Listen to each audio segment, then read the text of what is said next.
Hop, assalomu alaykum hammaga. Bugun mana shu hammani qiziqtirgan savollar: malakaviy amaliyot qanaqa bo'ladi, qanaqa amaliyot daftari to'ldiramiz, keyin kelib qanaqa topshiramiz, topshirish tartibi hammasi mayda qiziqtirib turibdi. O'sha uchun tashkil qildik bu Zoom'ni. Ho'p, birinchi malakaviy amaliyot daftarini to'ldirishni sizlarga tushuntirib beramiz. Men o'zim kirgan gruppalarga, darsga kirgan gruppalarga bu uslubiy qo'llanmani tashlab berganman. Endi qolganlar tarqatgan bo'lishi kerak sizlarga. Tarqatmagan bo'lsa yana tashlab beraman gruppaga. Ko'rib olasizlar. Hozir birma-bir tushuntiramiz. O'zi amaliyot obyektlari aslida sizlar mutaxassisliklar bo'yicha iqtisodiyot va moliya bo'limlariga, g'aznachilik, pensiya tizimlariga olishingiz kerak edi. Lekin biz yengillik qilib, mayli mas'uliyati cheklangan jamiyatlar, korxonalar bo'lsa ham, aksiyadorlik jamiyatlari bo'lsa ham mayli deb aytgandik. Lekin shunga qaramay kimdir maktabga olib qo'ydi yo boshqa qildi, o'zgartirishga harakat qildik. Ular bilan bog'lanib sizlarga buyruq chiqdi, yo'llanma oldingizlar.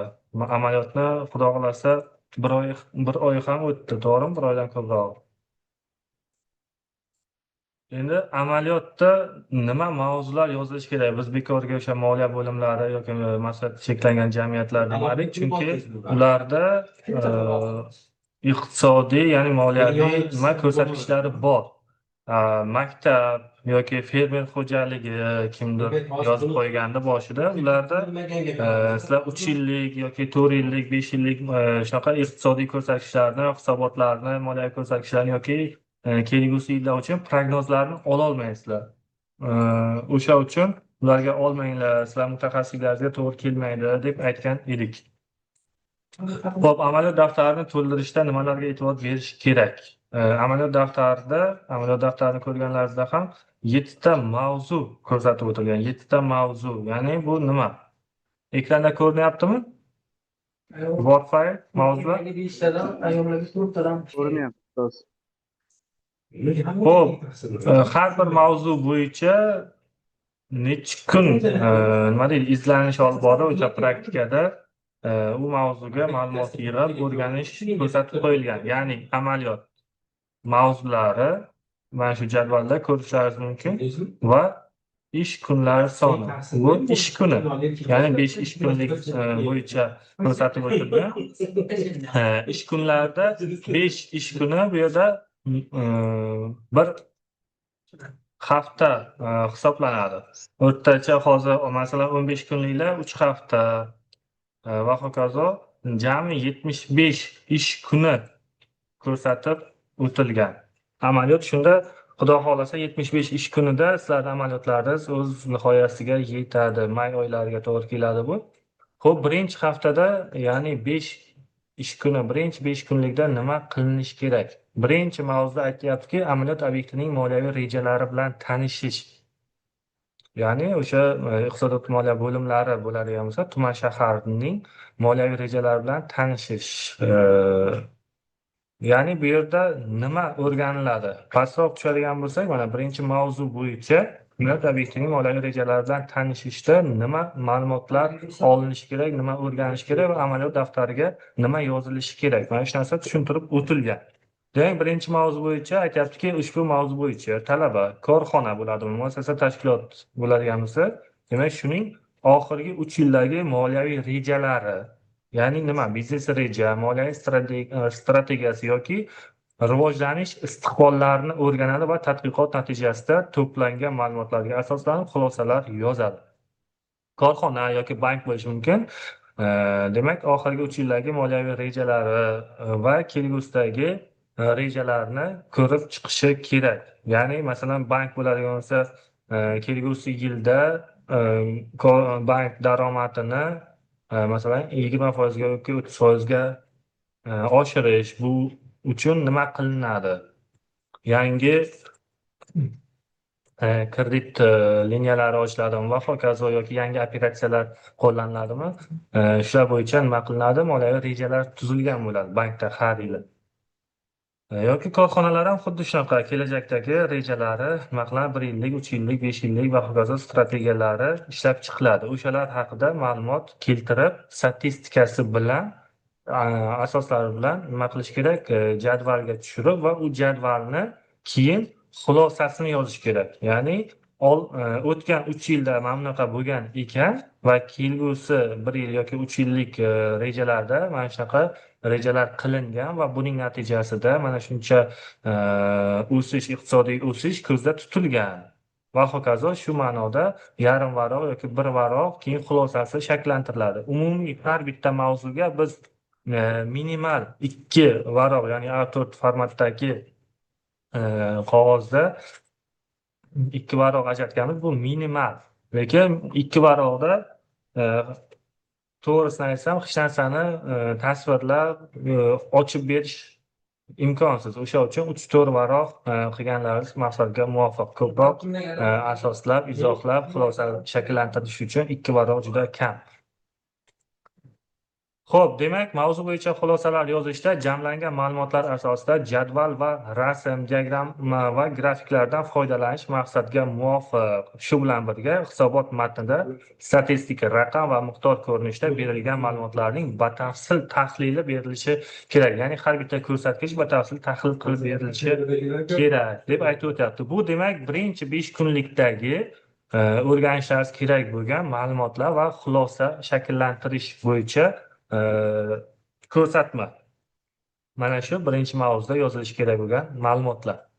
Ikkinchi mavzu aytyaptiki, amaliyot obyekti faoliyatini tartibga soluvchi me'yoriy huquqiy hujjatlar bilan tanishish.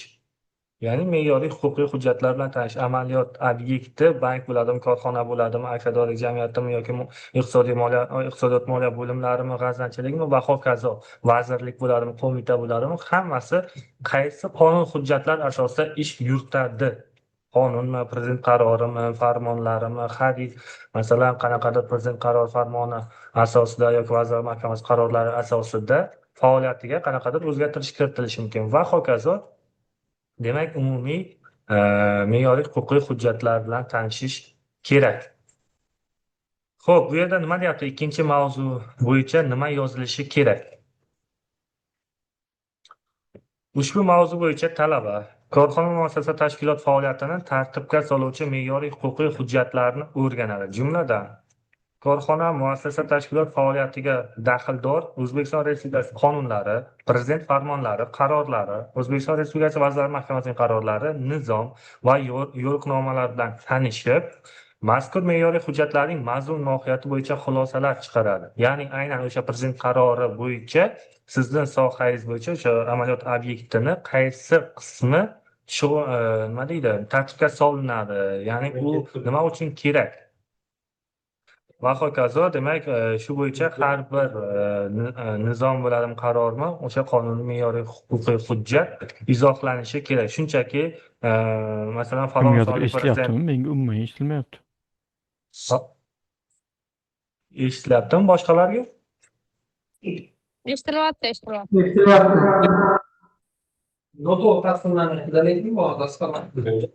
Xo'p, demak, har bir qonun hujjat izohlanishi kerak. Faqatgina qonun hujjati raqami, nomi, 1 falon qonun, 2 falon qaror, 3 falon deb ketilmaydi. Umumiy ro'yxat shakllantirishingiz mumkin, jadval, lekin pastidan har bir qonun hujjat, o'sha me'yoriy huquqiy hujjat izohlab kelinishi kerak. Ya'ni xulosa. Mavzu bo'yicha xulosalar yozishda jamlangan ma'lumotlar asosida jadval, rasm diagrammalardan foydalanish tavsiya etiladi deb ketilgan. Ya'ni mana shu ma'lumotlar kiritilishi kerak ikkinchi mavzu bo'yicha.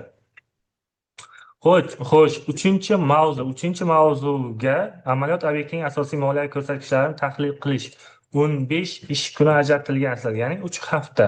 3 hafta davomida amaliyot obyektining asosiy moliyaviy ko'rsatkichlarini o'rganib, tahlil qilishingiz kerak. Xo'p, pastga tushamiz, 3-mavzu izohlab kelinyapti. Ushbu mavzu bo'yicha talaba korxona, muassasa, tashkilotning so'nggi 3 yil davomida asosiy moliyaviy ko'rsatkichlari, ya'ni daromadlari, xarajatlari, majburiyatlari va majburiyatlari va uni majburiyatlarini o'rganadi, tahlil qiladi.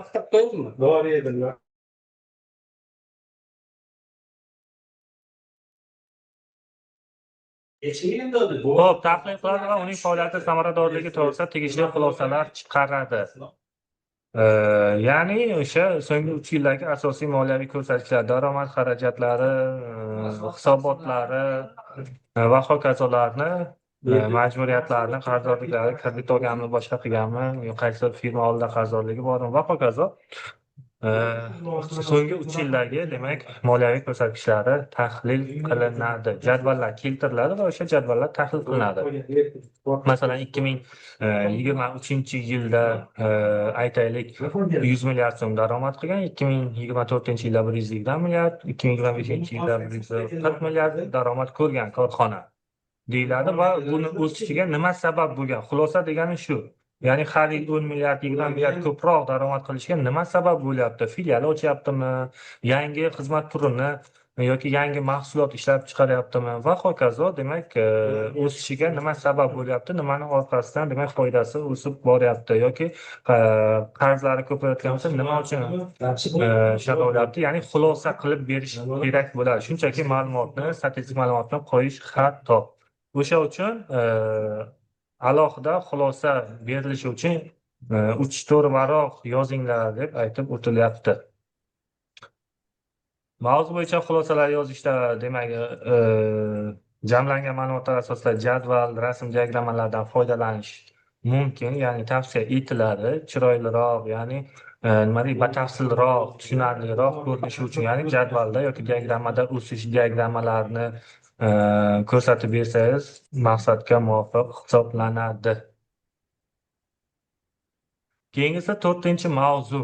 Ya'ni undan keyin nima qilamiz? Amaliyot obyektining moliyaviy hisobotlari bilan tanishish. Bunga ham demak 15 ish kuni berilyapti. 15 ish kuni, ya'ni 3 hafta. Xo'p, bunda nima yoziladi? Ushbu mavzu bo'yicha talaba korxona muassasa tashkilot tomonidan tuziladigan moliyaviy hisobot shakllari, ularning tarkibi va taqdim etish muddatlari bilan tanishadi. Korxona muassasa tashkilotining oxirgi 3 yildagi moliyaviy hisobotlarini o'rgangan holda ularning moliyaviy ko'rsatkichlarini tahlil qiladi. Ya'ni aktiv passivlari va hokazolarni ko'rib chiqamiz. Endi moliyaviy hisobot shakllarini hammamiz bilamiz. 2-mutaxassislikda o'qiyapsizlar, moliya yo'nalishida. To'g'rimi? Moliyaviy hisobot shakllarini hammamiz bilamiz. Uchar balans bor, to'g'ri, moliyaviy natijalar bor. Shular haqida demak nima qilamiz? Yozib ko'rsatkichlarni tahlil qilishimiz kerak. Assalomu alaykum. Assalomu alaykum. Yaxshimisiz? 2 guruhni starsasmi, akmalisizmi? Tushuntirayotganlaringiz bo'yicha birorta namuna to'ldirilgani bormi?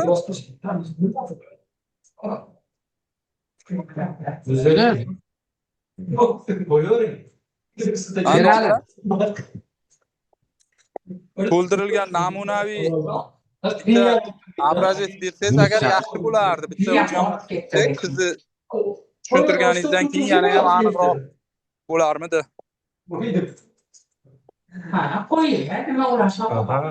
O'rinli savol. Namuna topib berishga harakat qilaman, lekin sizlar ham to'g'ri tushuninglar. Biz har yili mana sizlar olib kelasizlar, lekin elektron tashlab bermaysizlar.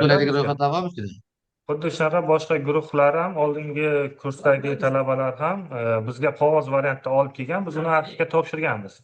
Biz uni skaner qilib olib yoki elektron qabul qilmaganmiz. O'sha uchun elektronsini topish ozgina muammo bo'lishi mumkin, lekin topib tashlab berishga harakat qilaman sizlarga. Rahmat, yaxshi bo'lardi-da agar bo'lsa. Agar nima bo'lsa, o'zlaringizdan yuqori kursda o'qigan tanishlaringiz bo'lsa, olishlaridan mumkin. Chunki ular o'zi uchun elektron tayyorlagan, keyin bizga chiqarib olib kelganda biz elektron qabul qilmaganmiz oldingi yillarda ham. Sizlarda ham xuddi shunaqa elektron qabul qilmaymiz, chiqarilgan holatda olib kelasizlarda. Assalomu alaykum. Assalomu alaykum. So'z yaxshimisiz? Charcham, Muhammadjon qanday? Yaxshi o'tiringlar. Rahmat, yaxshi. Hamma kamerasini yoqsin, qani Muhammadjon bular.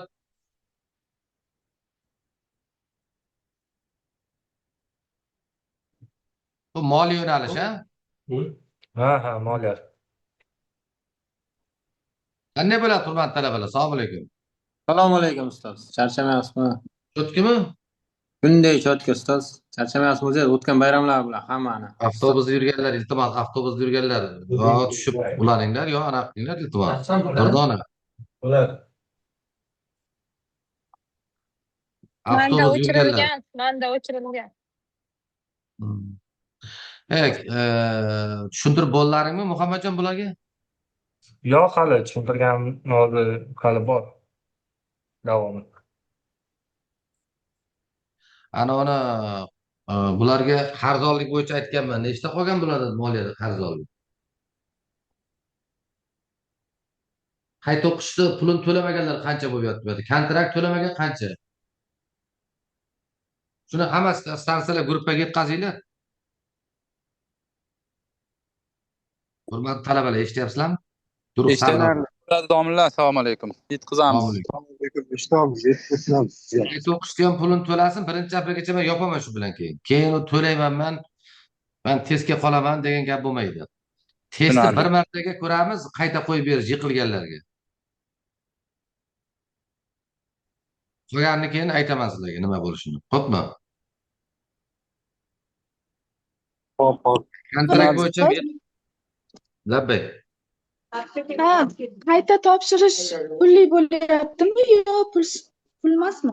Hozir birinchi bir martasini tekin qilmoqchiman shu yana bir marta. Uncha rahmat ustoz.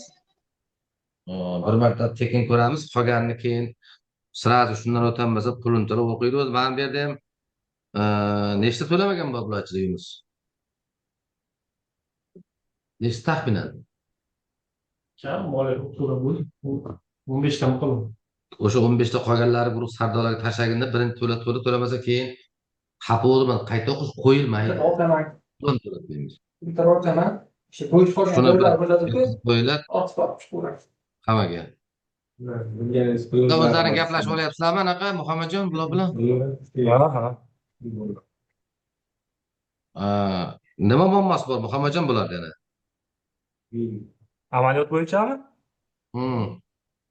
Amaliyot bo'yicha endi hozir eshitamiz muammosini. Amaliyot daftari to'ldirishi to'liq tushuntiray. Keyin nima muammosi bo'lsa aytadi bular. Shu yerda savol javob qila olamizda.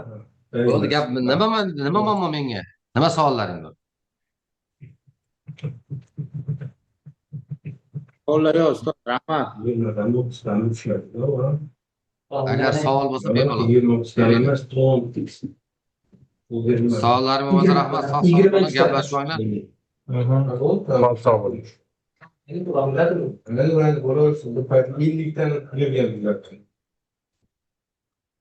Hop, hurmatli talabalar, 1,5 minut vaqt qoldi. Bilasizlar, Zoom'da limit bor 40 minutlik, adashmasam. Hozir uzilib qoladi, hamma qaytib kirsin. Xo'p. Davom etamiz shu joyda.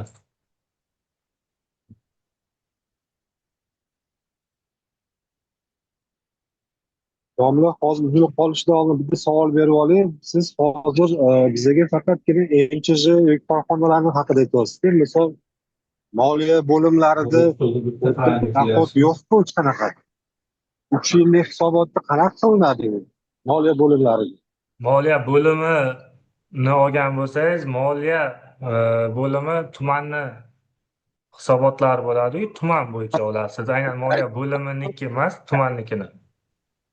Muhammadjon aka. Labay Aha. eshitaman. Assalomu alaykum. Farruxman aka. Assalomu alaykum. Farruh aka, yaxshimisiz? Sog'liq yaxshimi? Rahmat. Hurmatli kursdosh, Xo'sh. hisobot degan narsaga kimdir hozir savol berdi, eshitmay qoldim. Men ham sizlarga o'xshagan kursdoshman. Moliya E-qaror platformasi bor. E-qaror. Har bir o'sha chiqaradigan hisobotlar E-qarorda aks ettirilgan. Kimga kerak bo'lsa o'sha platformadan ko'rsalaring bo'ladi. Har bir tumanda hisobot. Bu narsani tushuntirma. Ular aytdilarki, daromadi bo'lsa, boshqa bo'lsa yoki daromad oshirilgan bo'lsa, nima asosda oshirilgan? U hokimiyatda qanaqa daromad bo'lishi mumkin? Shuni nazarda tutamiz. E-qarorga ko'rsatib beradi-ku hammasini.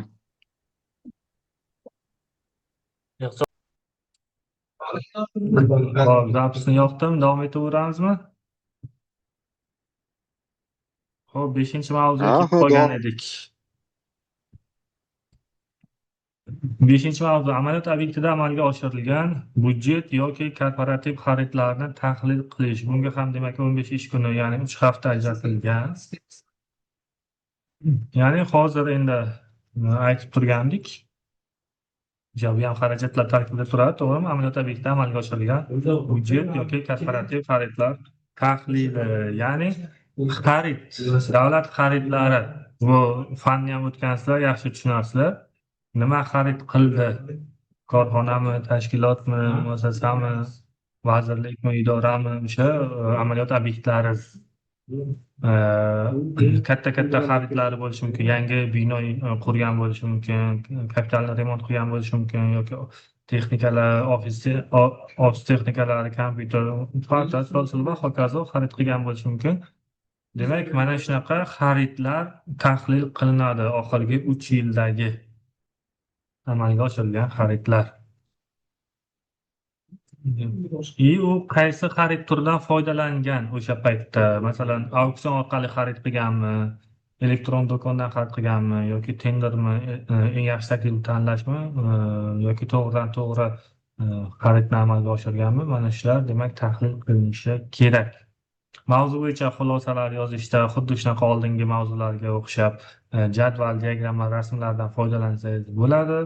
Yaxshi sifatliroq amaliyot daftari yuzaga keladi. Bu tavsiyaviy xarakterga ega bo'lgan ma'lumotlar.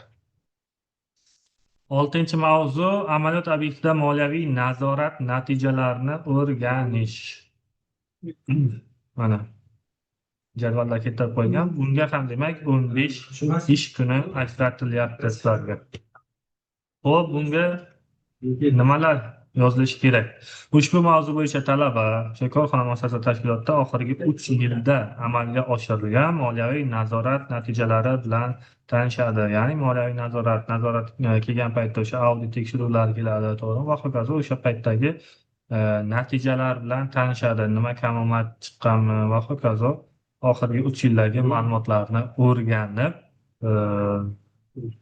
xulosalar shakllantirilishi kerak. Demak, aytyapti, oxirgi 3 yildagi amalga oshirilgan moliyaviy nazorat natijalari bilan tanishadi, nazorat qiluvchi organlar yoki ichki tashqi audit xulosalarini o'rganadi. Aniqlangan kamchiliklar va yo'l qo'yilgan moliyaviy yo'qotishlar sabablari bo'yicha xulosa yozadi talaba deb keltirib o'tyapti. Bu 6-mavzu. O'zi ma'lumot to'plash, yig'ish, tahlil qilish shu 6 ta mavzu bo'yicha amalga oshiriladi.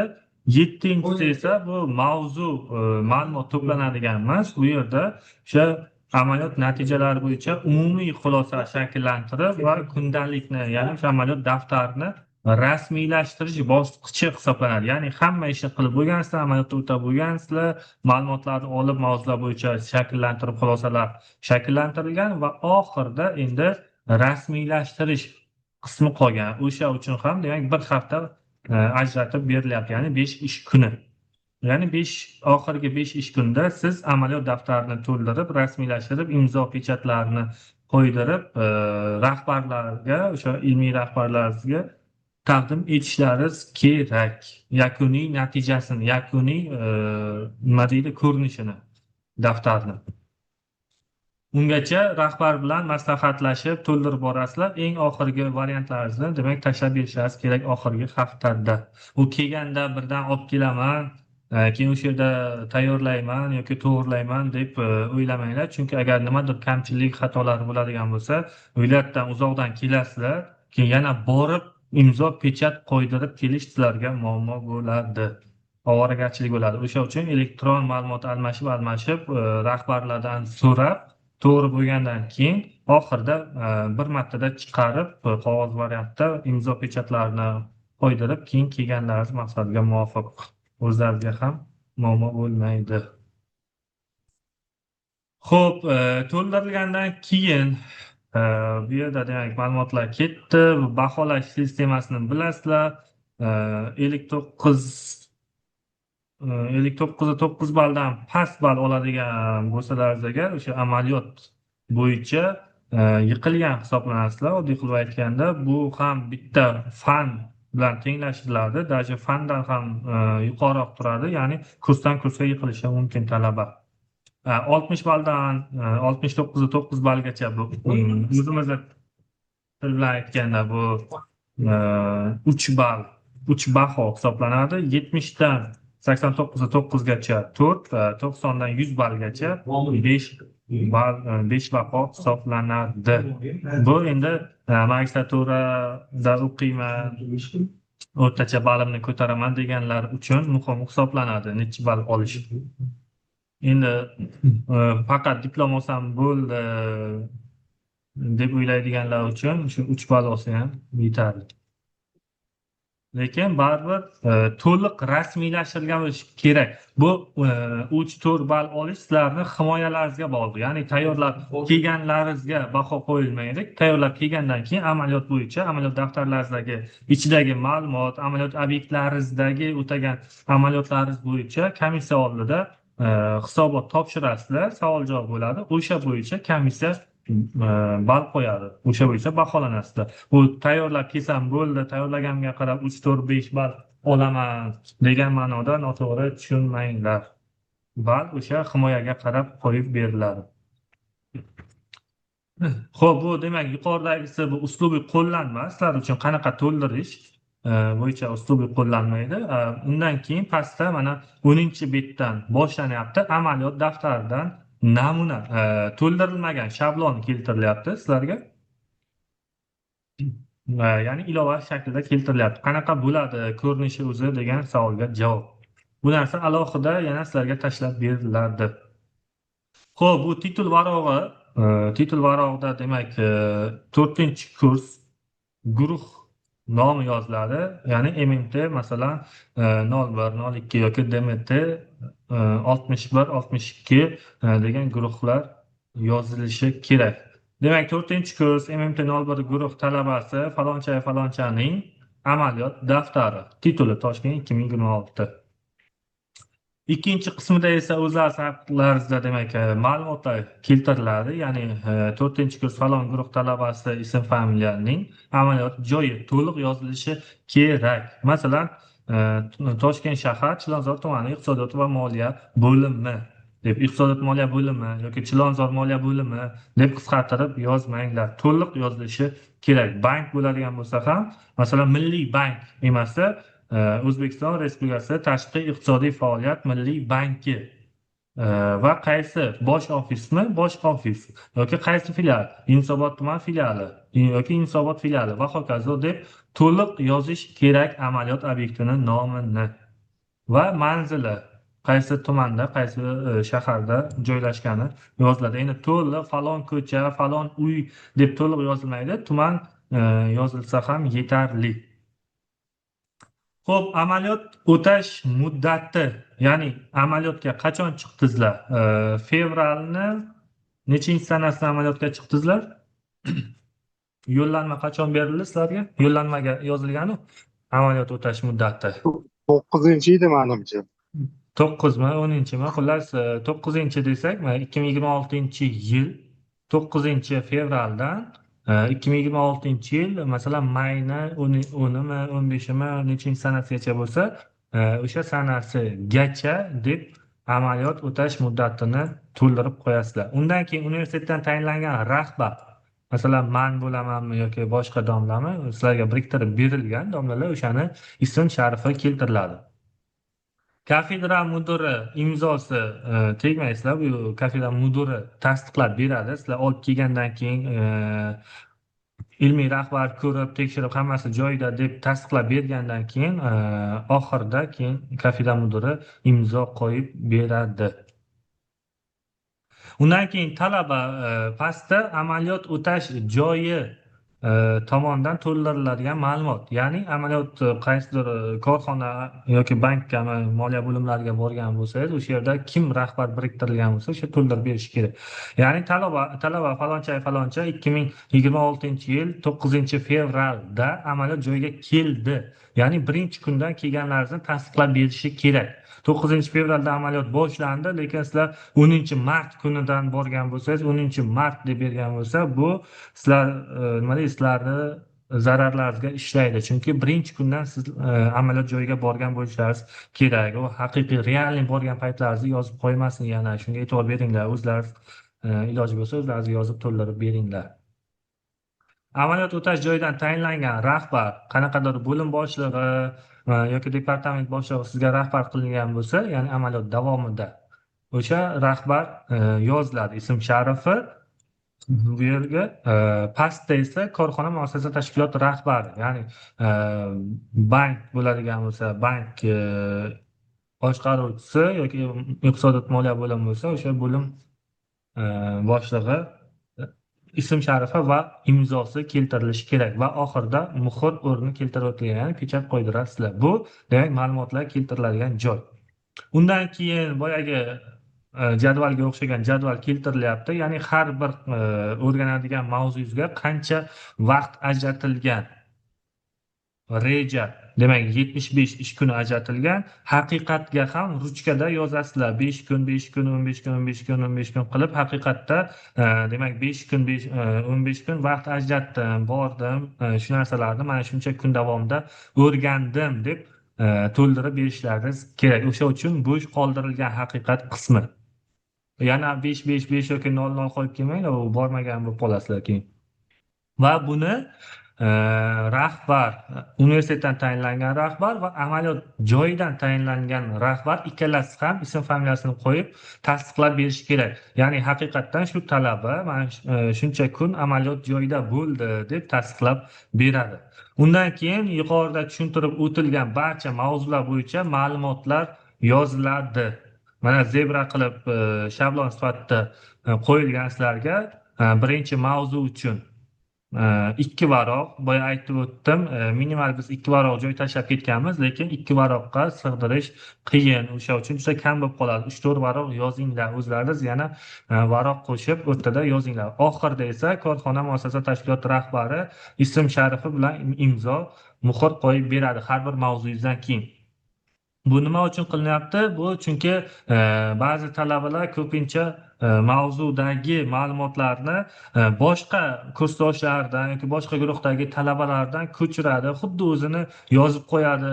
O'sha uchun ichidagi ma'lumotlar haqiqatdagi ma'lumotga mos keladimi yoki yo'qmi, amaliyot joyidagi rahbaringiz tasdiqlab berish kerak. Masalan, o'qituvchi, ya'ni ilmiy rahbaringiz, universitetdagi ilmiy rahbar bilmasligi mumkin. U har bitta tuman, shaharni moliya bo'limini statistikasini ko'rib chiqishga fizikasiga ham ulgurmasligi mumkin o'qituvchi.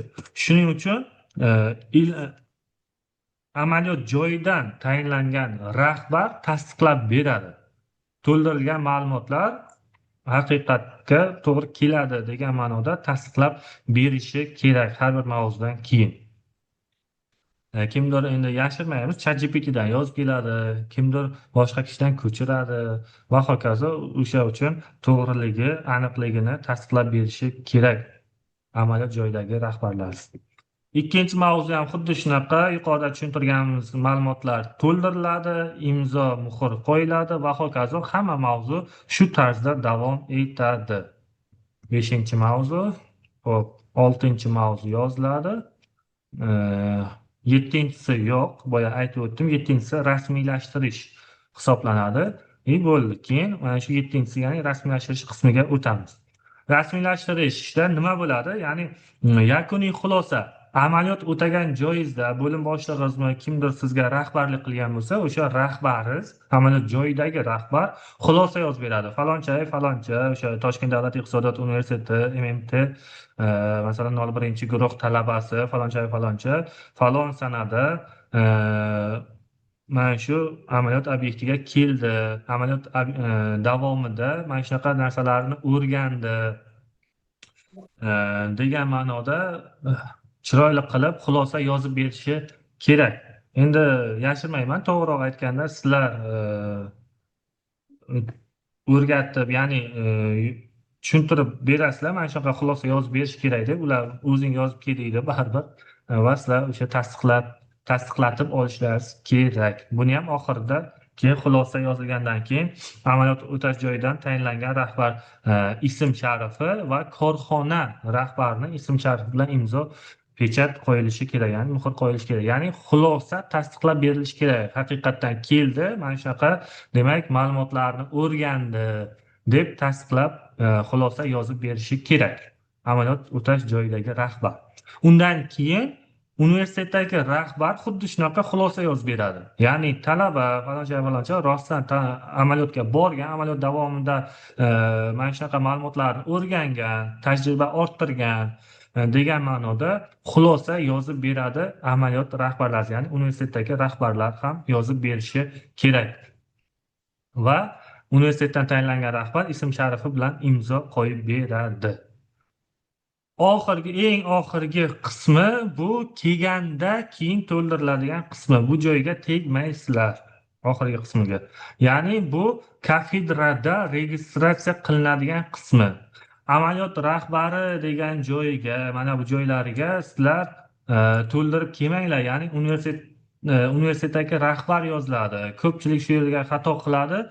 Amaliyot joyidagi rahbarni imzosi, ism sharifini yozib, mana bu yerga balini ham qo'yib keladi.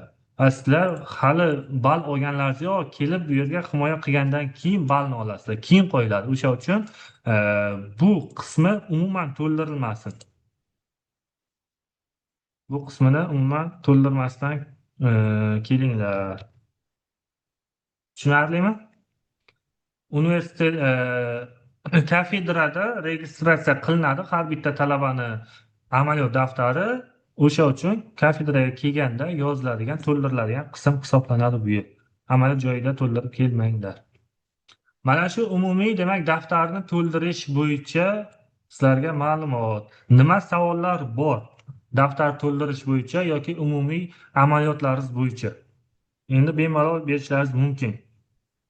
Assalomu alaykum Agar savol ustoz. bo'lmasa chiqib ketilsa bo'ladimi? Просто batareyam o'chib qo'yapti-da. Savol bo'lmasa bemalol chiqishlaringiz mumkin. Yana bir narsani aytish esdan chiqib qoldi, amaliyotdan tashqari. Shuni aytib olay, keyin savol javob qilamiz. Xabarlaringiz bor, hozir hamma universitetlarda, hamma joyda bandlik masalasi o'rganilyapti.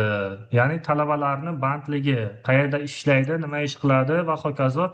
Shuni ma'lumotini mana bugun demayman, ertaga kechgacha, erta juma kuni ish kuni bemalol nima qilib, MyGovdan mehnat daftarchasi, o'sha mehnat faoliyati degan joydan hujjatni yuklab olib bizga tashlab beringlar. Bu qat'iy iltimos hisoblanadi. Bu bizni o'zimizni buyruq yoki iltimos emas, bu rahbariyatni butun respublika bo'yicha kelgan topshiriq. Har bitta talaba o'rganiladi, kim ishlayapti, kim ishsiz. O'sha uchun hammaga yetkazinglar, guruh sardorlari, guruhlaringizga yetkazinglar. Erta kechgacha MyGovdan olib berish 1-2 daqiqa vaqt oladi, o'zi ko'p vaqt olmaydi. Iltimos shu esdan chiqmasin, hammaga yetkazinglar, erta kechgacha tashlab bersin hamma ishlayotgan joyini. MyGovdan olib. Hop. Yana bitta savol, mana shu ikkita hozirgi sessiya, Zoom'dagi sessiyaning videosini keyin tashlab bera olasizlarmi? Chunki boshqa guruh a'zolariga tarqatib yuborishi mumkin. Tushunchasi yo'lida ham bo'lishi uchun. Zoom'ni videosini deyapsizmi? Hozir sal yaxshi kelmayapti-da. Zoom'da olingan hozirgi ikkita sessiyamiz bor, oxirgi, masalan, birinchi 40 minutdan hozirgi. O'shani tashlab bersanglar, guruhga tashlab berardik biz ham. Qolgan bolalar ma'lumotli bo'lishi uchun, xato qilmasligi uchun va hokazo. Tashlab beramiz. O'sha uchun zapis yoqib qo'ydim-ku, tashlab beraman. Sarsalar gruppasiga tashlayman. O'zlari tarqatasizlar-da. Bo'ldi, rahmat kattakon domla. Sog' bo'ling. Ustoz, Lavay eshitaman. assalomu alaykum. Assalomu alaykum. Ustoz, qo'l yozma yozaversak bo'lmaydimi? 1-2 kishi bo'lsa qabul qilsalaringiz kerak endi. Qo'lyozma mumkin emas degan joy yo'q. Qo'lyozma qabul qilamiz, faqat o'zlaringizga qiyin bo'ladi. Nima uchun? Mana Word bo'lsa, qayerdir rahbaringiz xato desa, Wordda to'g'rilab boshqatdan chiqarish osonroq. Qo'lyozma yozasiz, mehnat qilasiz, xato bo'lgan yoki jadvalni qo'lda chizishingiz kerak, o'zingizga qiyinchilik tug'diradi. Xato bo'ladigan bo'lsa, rahbar qaytaradi, yana qaytib yozishingiz kerak, yana qaytarsa, yana yozishingiz kerak. U nima deydi, o'zingizga muammo bo'ladi. Biz majburan kompyuterda demaymiz, lekin maslahat beramiz kompyuterda elektron vodda tayyorlab chiqarishni. Lekin qo'l yozma ham o'tadi, yozishingiz mumkin, faqat o'zingiz qiynalib qolasiz. Ha, tushunarli. Qachon olib boradigan bo'ldik? Maydami? Mayda. O'zimiz xabar beramiz yana, hali yana 1 oy, 1,5 oy vaqt bor-ku. Ustoz, bir savolim bor edi. Labay, eshitaman. O'sha may oyida boradigan bo'lsak, xat berasizlarmi yo bir necha kun davomida bo'lishimiz mumkin o'sha Toshkentda? May oyida bo'ladigan bo'lsa, Xudo xohlasa, o'tgan yil ham shunaqa qilganmiz. Sizlar 2 martalab kelmanglar deb bu yil ham harakat qilamiz. O'sha GOST sanasi aniq bo'ladi-ku, shu GOST sanasidan 1 hafta oldin chaqiramiz. Ya'ni kelib kamchiliklarni to'g'rilash kerak bo'lsa to'g'rilab va hokazo registratsiya qilinadi, himoya qilinadi. Shunga 1 haftacha vaqt ketadi deb turib, 1 hafta oldin chaqiramiz va hisobot qabul qilib olib, biza sizlarni baholaringizni qo'yib berishimiz kerak. Hisobotda bahosini olmasdan turib GOSTga kira olmaysizlar. O'sha uchun 1 hafta oldin chaqiramiz, hammasini yig'ib olamiz, baholaringizni qo'yamiz, vedomostiga qo'ygandan keyin sizlar GOSTga kirasizlar. Ya'ni keti uzilmaydi demoqchiman. GOST iyunga qo'yiladigan bo'lsa, balki o'sha iyunga chaqiramiz sizlarni. Ya'ni praktika tugagandan sira chaqira olmaymiz.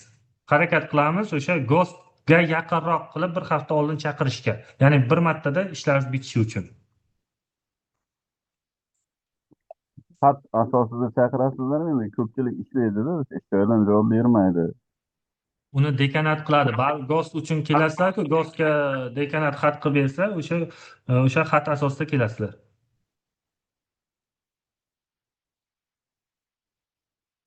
Va kafedra qilib bermaydi-da xatni.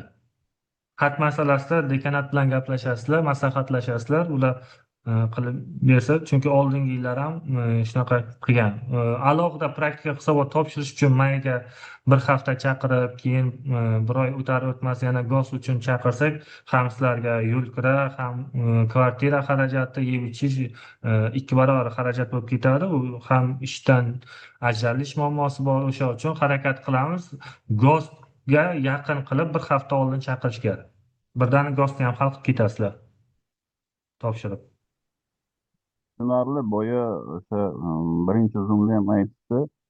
Namuna varianti deb, imkon qadar agar namuna varianti bo'lmagan taqdirda ham bir agar o'zlaringiz bir xomak qilib bo'lsa ham o'xshash qilib tayyorlab tashlab berishga imkoni bormi shuni? Chunki ko'pchilik hozir aytgan bilan tushunish qiyin-da, tasavvur qilish qiyin. Namuna bo'lsa tezroq ishimiz bitadi demoqchiman. Bo'ldi, harakat qilaman topib berishga, topib olmasam agar o'zim aytganingizdek birorta yasab ma'lumotlari nima deydi?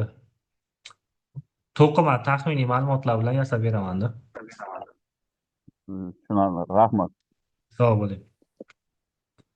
Nima savollar bor? Assalomu alaykum. Uzr, ozgina kechroq kirib qoldimda, bir umumiy savol bersam maylimi? Hop. Boyaga endi buni kompyuterda yozadigan bo'lamizmi shunda? Qo'lda yozmaymizmi? Kompyuter va qo'lda yozish ixtiyoriy. Kompyuterda yozgan o'zlaringizga foydali deb hozir tushuntirdim, chunki qo'lda nimadir ilmiy rahbar xato bo'lganini, kamchiligini aytganda yana qaytib qo'lda yozish qiyin o'zlaringizga. O'sha uchun maslahat beramiz kompyuterda yozishga. Worddan to'g'rilab yana qaytib chiqarish muammosiz bo'ladi-da baribir. Biza o'sha kompyuterda yozib, keyin oxiridagi o'zimizni xulosalar, boyagi rahbarning xulosalarini ham kiritib, keyin chiqarib borishimiz kerak-da. Shunaqa to'g'ri tushunyapmanmi? Xulosa kompyuterda bo'lmaydi faqat. Xulosa ruchkada bo'ladi. Chunki u xulosa hisobot shakllangandan keyin, qog'oz variantda chiqqandan keyin uni rahbar ko'rib, keyin xulosa yozish kerak. U mana savol tug'iladi-da, hisoboting ko'rmasdan turib rahbar qanaqa xulosa yozdi degan savol tug'ilishi mumkin-da. Realni olib qaraganda u hisobotni qo'liga olib, rahbar ko'rib, keyin xulosa yozgan bo'lishi kerak. Rahbar qo'liga olgandan keyin kompyuterda yozmaydi-ku, uni iloji yo'q, oxirida ruchkada, zebrada yozish kerak uni. Xulosani Domla kompyuterda yozmaydi. kechirasiz. Aha. Tushundim. Xulosani yozishdan oldin to'g'ri aytyapsiz. U rahbarimiz yozilgan amaliyot daftarini o'qib chiqadi. Lekin xulosani ham kompyuterda yozib berib, tagida mokriy pechat, mokriy podpis bo'lsa, menimcha to'g'ri bo'ladi. Seli dissertatsiya ishlarining xulosasi kompyuterda yozib imzolanib pechatlanyapti-ku. Bu bizning amaliyot bu nima u dissertatsiyani oldida? To'g'ri, lekin siz olib kelgan bo'lishingiz kerak-ku. Yo, albatta olib boramiz-da biz. Olib borib, ko'rsatib, keyin kompyuterda yakunlasak, menimcha chiroyli bo'lib tugaydi-da ishimiz. Xulosa qismini qoldirib deyapti-da aka, to'g'rimi? Xulosani ham elektron Xulosa yozaylik qismini deyaptilar. albatta to'g'ri aytyaptilar, domlalar fikrlariga qo'shilaman. Amaliyot rahbari bu yoqdagi ham o'qish kerak bizning ishimizni. O'qigandan keyin xulosani baribir o'zimiz yozamiz uni. O'zimiz yozib olib borib, keyinsiga fikrini bilamizda, xulosani yozib, keyin olib borib qo'l qo'ydirib pechat bostirsak, menimcha maqsadga muvofiq bo'ladi u. Xo'p, qaranglar, amaliyot joyidagi xulosani kompyuterda yozib, pechat imzosini qo'ydirib kelinglar. Bu yoqdagi universitetdagi tayinlangan rahbar o'zi xulosa yozib beradi sizlarga.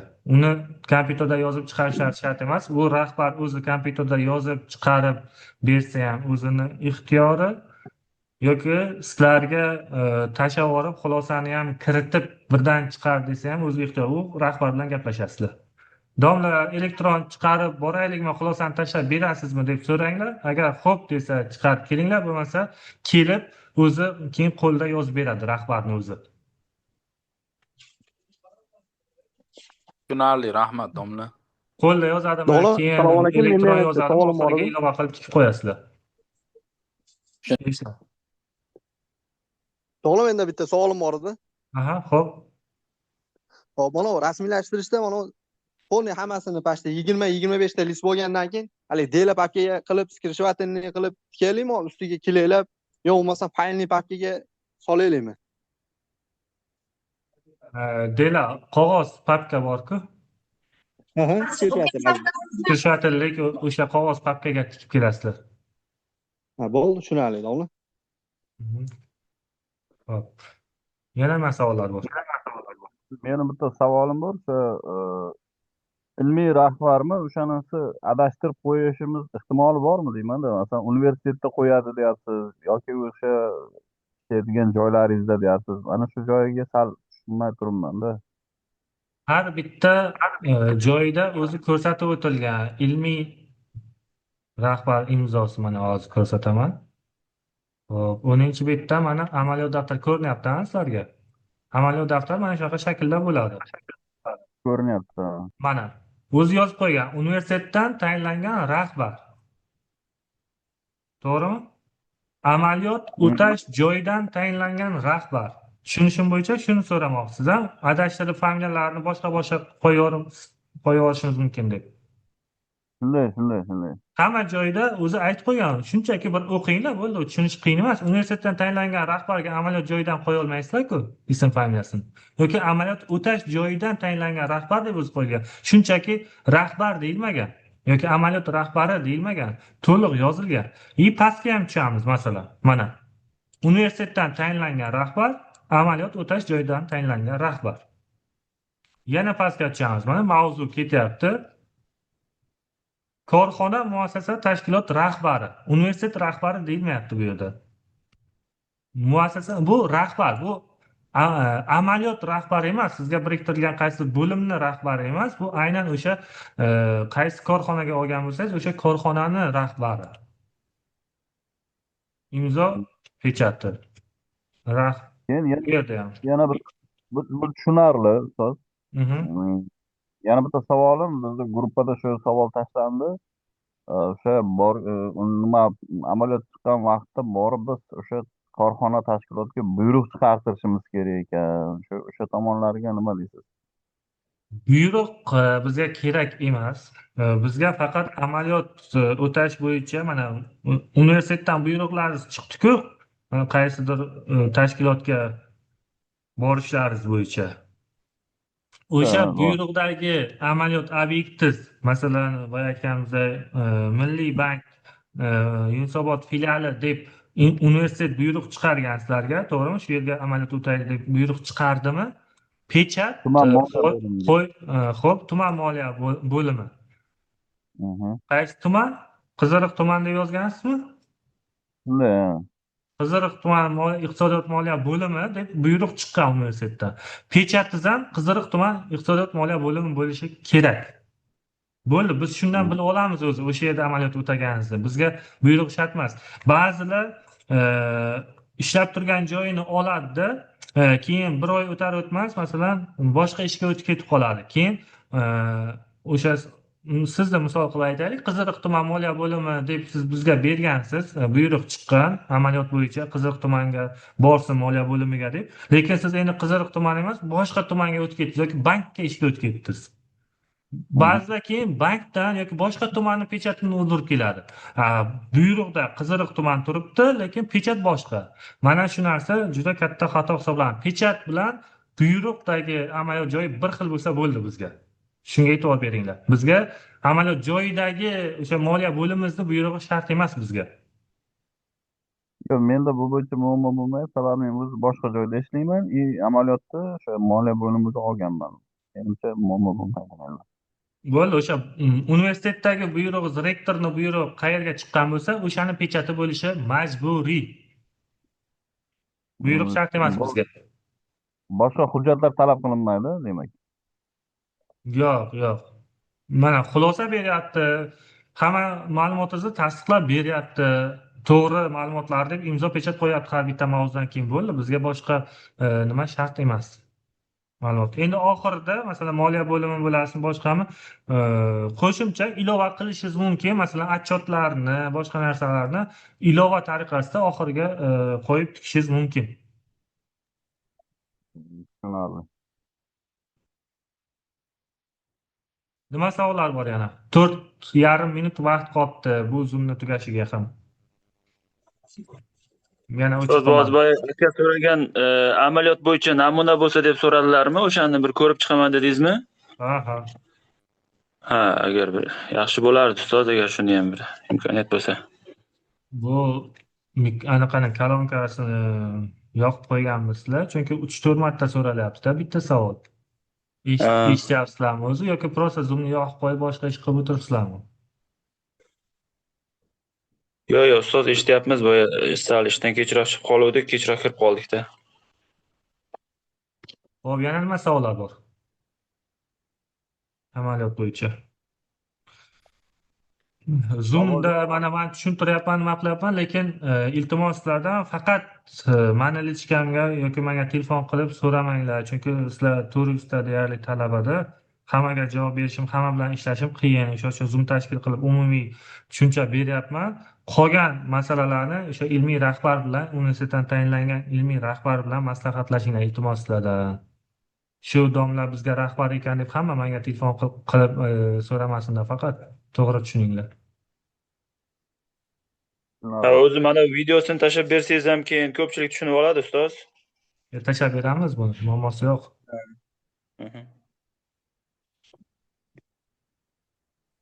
Savollar bormi? Guruhdagi talabalaringizdan qanaqadir muammolari bo'lishi mumkin, boshqa sizlarga aytgan bo'lsa, o'shani aytinglar, hozir gaplashamiz. Bo'lmasa tugatamiz konferensiyani. Savol yo'q, rahmat.